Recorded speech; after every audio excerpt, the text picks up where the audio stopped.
Welcome to the Watch and Cut channel, guys. Welcome back. So today we're going to talk about a really cool knife, actually. I didn't think it was going to be so cool, but I knew it was going to be interesting. Today we're going to be talking about the Socom Bravo. Now, I've seen a few videos on these. I actually handled this thing before it got modified. This is all murdered out.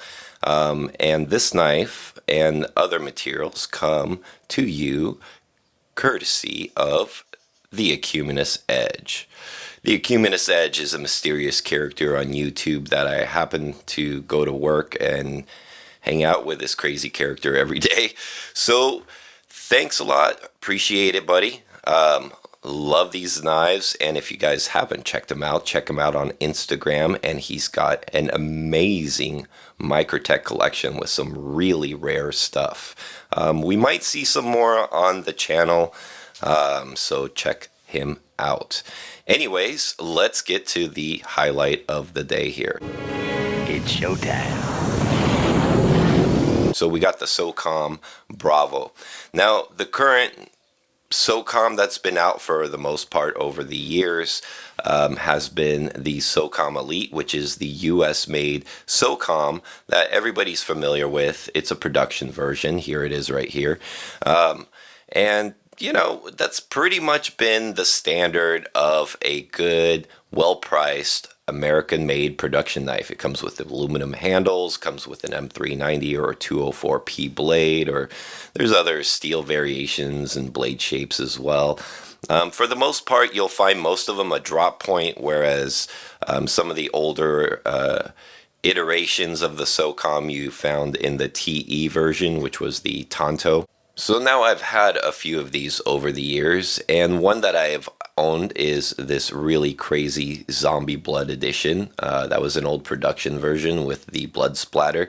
Had to have it way back years ago when I watched Mr. Jim's Skelton's video. If you're getting 4-inch blade, again, I chose to get the bead blasted version this time. For whatever reason, I liked it more than the black blade. Not really sure why. I had to have one. I had it for a long time. I sold it off. Sad I did. I wish I still had it. But they've come in crazy iterations over the years. Different blade shapes, different styles, production, full custom. And for the first time, they come to you in a production Chinese-produced version. It comes from China. That's why. It comes from China. I want to be accurate. Which I found this really interesting. So most people have compared this to the Socom Elite. However, what I wanted to compare it to today is the original Socom Bravo. And if you've been in the knife game for a while, you already know what the original Socom Bravo is. And if you haven't, let me introduce you to the original Socom Bravo. This is an older, full custom, Marfione produced, made in America, Socom Bravo. And this is made by Rike Knives, and I think it's done in the Rike way.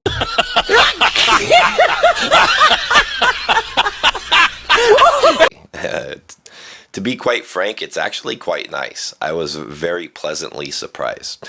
Now, I found this really interesting because if we start off in the very beginning, back in the days when this guy was made, I remember that there was a huge fight between Kai USA and Marfione regarding who came up with the sub-frame lock design first. It went to court. It got crazy. I believe ZT ended up becoming the one that kind of came out on top. So therefore, the sub-frame lock design ended up being ZT's proprietary lock. And what ended up happening is the Matrix was one of the first models I saw Tony do the subframe lock in. He also continued it to the Socom line, which became the Socom Bravo. And the Socom Bravo was the one that you would find more often back in the day, even in the production variation when these first came out. The Socom Elite was also out back then, but just not quite as prevalent. So when I heard that the Socom Bravo was coming back after all these years, and it was going to be produced in China, I want to be accurate. I thought to myself, wow, that is quite interesting. So anyways, people lost their minds as expected. A Chinese-made SOCOM. Hardcore collectors, some of them said, I'm throwing my collection up on eBay or whatever they did. People lost their minds, and then it kind of blew over real quick. One thing, though, I would like to add is that they were very direct about what they were doing. This was not like some of the other manufacturers or designers that released a product in China and had it made there and kind of blurred the line. I fear you're underestimating the sneakiness, sir. They were very direct and said, hey, we're coming out with a Chinese-made SOCOM. China. Am I supposed to dislike them? And we're going to make this affordable to bring to the mass market. But the thing is this was not much cheaper, really, than the standard American-made SOCOM. So I kind of was scratching my head on that one. But regardless, it was funny to me. They're bringing back the subframe lock, right? Like I saw pictures of this thing, and I'm like, wow, okay. So fast forward to the future. My coworker, who's a huge Microtech and SOCOM especially collector, got one. And it was stock, non-serrated when he first got it. And then Josh did the serrations on these. You can check out Josh's work here. And then this knife was also sent out to somebody that I've seen a lot of his work of, because the Ecumenis Edge does a lot of work with Chad. And I gotta say, Chad's modification skills on knives is beyond almost most that I've seen. And I've seen quite a bit. If you guys have been following my old channel and this one, you know I love to mod knives. That's pretty much all that I do to my stuff. I can't leave anything alone, just like a car. So this one was sent out to Chad to get murdered out, and I think it looks awesome. It's one of those rare occasions when it actually kind of improved the knife for me, but I don't want to discount all the nice bright work that was done on the original configuration, which you can see right here. It's still cool in both ways. I do kind of like the murdered out configuration that the Ecumenis Edge did on this one. He also had Chad do this one as well, the full custom. He's done tons of knives with Chad. How much this service costs, I don't know. Hit up Chad, ask him, shoot him a picture of your knife and what you want to do, and I'm sure he will let you know how long and how much.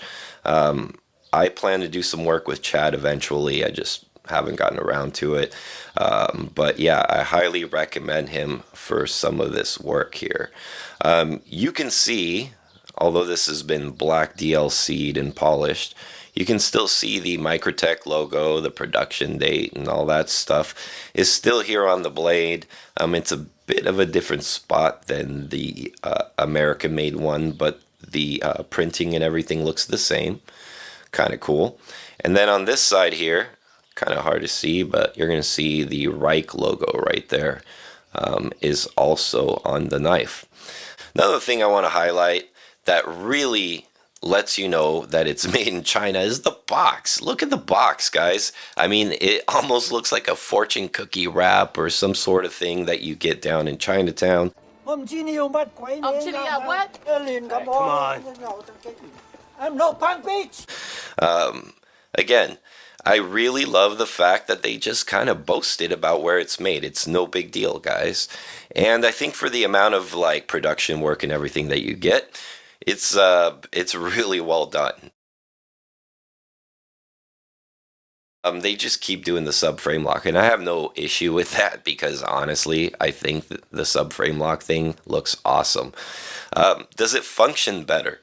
The idea of the subframe lock is that it's interchangeable and you can throw one away and replace the frame lock bar when it starts to get weak or out of shape or whatever may happen. Now, truthfully, I've been collecting knives a very long time. Although I have a lot of knives that I cycle through, they all get carried and used and cycled through over the years, and it's been quite a few years. As a matter of fact, I remember, when these old school ones came out. But I will say that I've never had a lock bar wear out or fail on me unless it just came that way from the manufacturer. So to me, the subframe lock thing is a bit gimmicky, but I like the whole thing if it was more presented as like a design attribute to it, all right? Like, look at this cool, fancy design cue that I can do. This crazy machining and like fine milling that I can even add on top of that, right? Like, if it was presented in that way, I think it would be kind of cool, but it's not really fixing a problem. I know Todd Bagg and whatnot does the same kind of thing. So that's kind of that. Now I'm going to start to cycle through some of the measurements here that I did and the weight because I don't really want to spend a lot of time talking about that stuff. You can kind of see it on the screen and specs are available online. So I think that is good enough. They do carry well in the pocket, both of them. I'm going to start off with the pocket clip. That's kind of the main biggest difference to me is you could see some of the this older custom here has more of like a fold kind of bar clip to it. Pretty typical, works well, it's reliable. The screws on the outside here so you can see there's nothing that's going to fumble in your pocket. It is going to be rather tight, but it's got lots of space, so once you get through here, it's going to slide right in. That's what she said. And then with this DLC coating, it works even better than that. So that's the pocket clip on the old school Bravo. On the new Bravo, they upgraded to this 3D milled clip, which I think looks outstanding. Big improvement. First time I've ever seen a 3D milled clip on a Socom. Could have been done before. I've never seen it before though. But as you can see, it's definitely much better and it looks a hell of a lot nicer. It just gives it kind of a sleek, tactical look. Tactical. So right off the bat, the clip, to me, a huge improvement on the Rike produced Socom. That's right. And we'll talk about Rike Knives in a little bit and why I find that choice interesting. On the blade, there's been many blade shapes over the years, and this fuller design does kind of resonate some of the classic Microtech design, especially on the Marfione custom side of things. So that does kind of signature a old school Microtech vibe to it. However, on the Socom, that is not something you prevalently see anymore. So I thought that was kind of cool. Very nice little highlight. I really like the way that was machined. It's very cleanly done. And it doesn't interrupt with these thumb studs at all. It just all flows very nicely.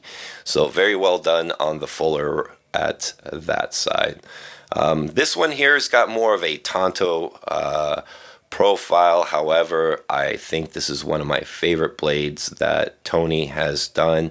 You just got this really beautiful swedge up at the top, kind of a hollowed out, grinded swedge.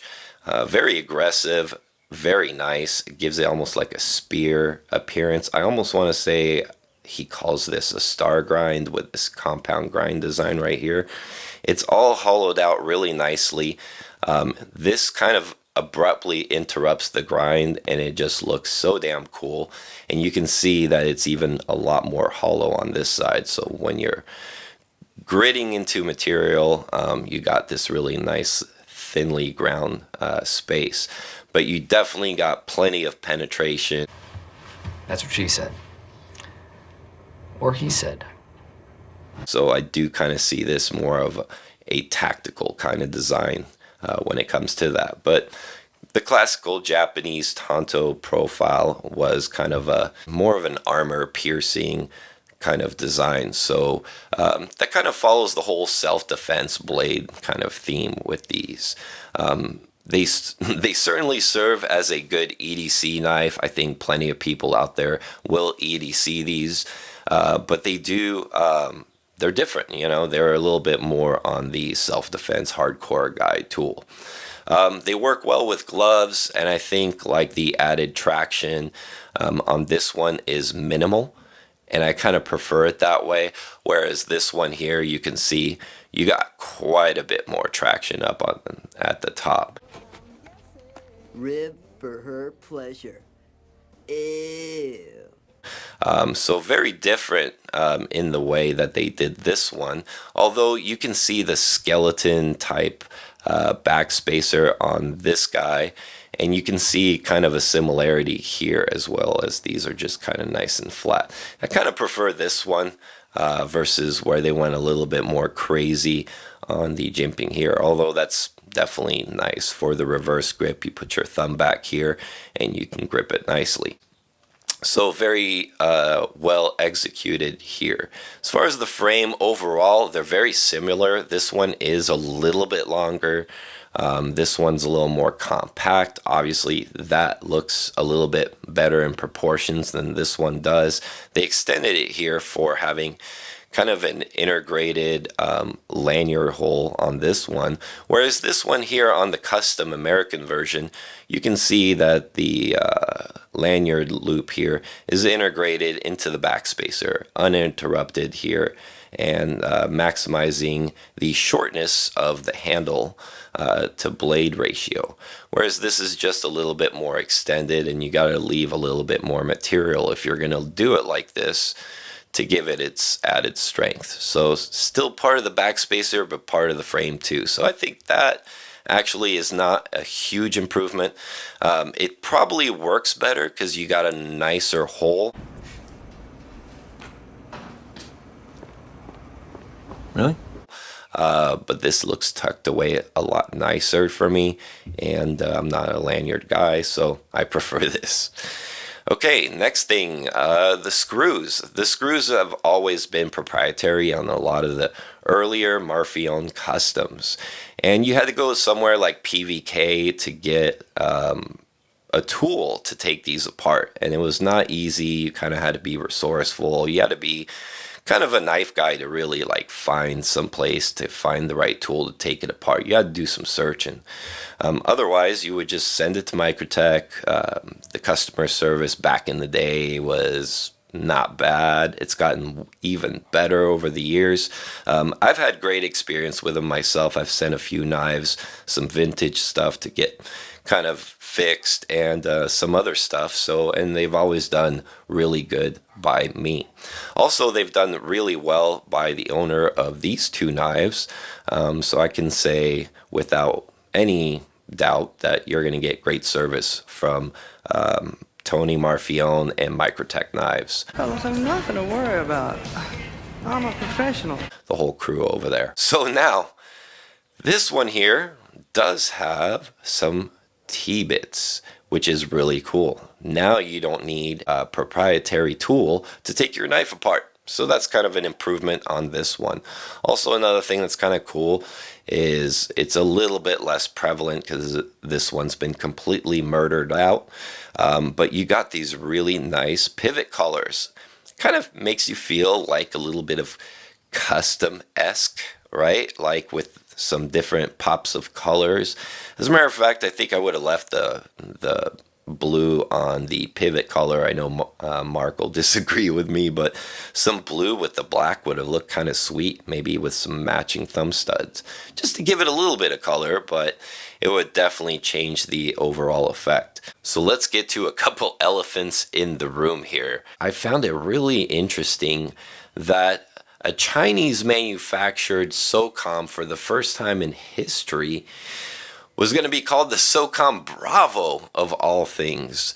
This knife was making a comeback, and when I first saw the picture, I looked at the frame lock bar here, and I said, "Holy smokes, is that a sub frame lock? Wow, that's pretty bold." And then coming to see that eventually it was not a subframe lock, just a frame lock to make it mimic a subframe lock. I found that pretty clever, pretty funny. Was it done on purpose by Microtech? I have no idea, but kind of an interesting conclusion, I must say. Number two, the other elephant in the room for me is their choice of manufacturing. Their choice to go with Rike Knives over Rike or We Knives is interesting to me because you kind of want the best in the industry. And right now, those two guys, I think, from what I understand, are going to be the two kind of top contenders when it comes to manufacturing. If anything, I'm going to say Rike is going to be probably the one that I would pick as the top dog over in this area of the world as far as manufacturing goes. They almost give you like a custom feel to their knives, and I think that really attributes to the fact that a lot of custom knife makers have went to China and actually showed David Dang some of those really cool, unique processes that they have in their customizing or finishing knife making. If you ever wonder why a Rike knife has such a really nice blade finish, like they do satins better than anybody else over there, it's because he learned it from somebody. And a lot of custom knife makers have gone that way, and I think that's why you get that custom feel to a Rike knife. It still has nowhere near the feel of this one's kind of just gives you the feel and the look, especially on the blade, of a custom knife. This one feels like a production knife, and I think it does feel more production-esque than the current Socom Elite made in America. We're American because you're in America, okay? Greatest country on the planet. However, I think the way that this one was designed with the materials used, overall, they nailed it. I think it was really well done. And I just found it humorous that this is called a Bravo and mimics the subframe lock, but it's not, and it's made overseas. The only thing I could really think of the reason why they didn't choose Rike or one of those guys to do this collaboration was because maybe backlog in production and availability, or maybe, I don't see Tony as kind of a patient guy wanting to wait a year or two to have this product design done. So I think overall it was just the right company that could just push this design out, probably in the right amount of time, or the right amount of time. And so it ended up being that way. Still executed far better than what I expected, because again, with Rike Knives, I kind of associate them a little bit gas station-esque.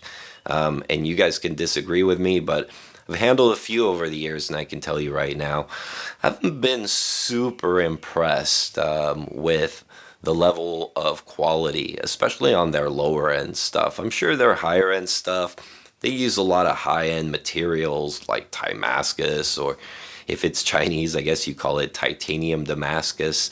But that being said, even with that, you can throw a whole bunch of crazy materials and milling and this and that. That doesn't make it a nice product in the end. Essentially, there's got to be more than that. And I think Rike Knives really nailed it with this collaboration, as it's known, because this is not a Microtech Socom. This is a Microtech Rike Knives collaboration, is what this officially is supposed to be. So there you have it. Really cool knives. Big thanks to the Acuminous Edge for sending these guys along. And I think overall, if you want to buy a Rike produced Socom and add it to your Socom collection, you're not compromising yourself at all, because it's not the same knife. It's different. There's a lot of similarities. You can see the milling from the classic Bravo to this one. Of course, you got many other advantages, being that this is made many years later and is all machined out and milled out. But in the end, of course, for me, you know, this guy is always gonna win out.